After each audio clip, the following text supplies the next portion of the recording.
In this guide, you're going to learn how to get Canva Pro for free with student email. Let's get started. This method works if you have an educational email ID that ends with .edu. First, launch your preferred browser and navigate to this website, canva.com/education. Once you're over here, you're going to find this section of teachers. Click on Get Verified. Then log in using your .edu email account.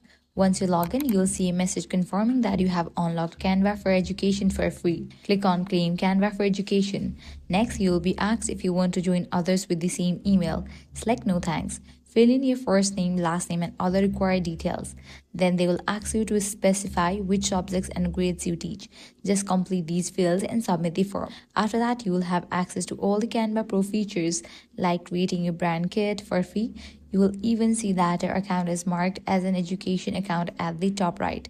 And that's how you can get Canva Pro for free with your student email. And that's it. If this guide was helpful, do not forget to like, share, and subscribe. Thanks for watching.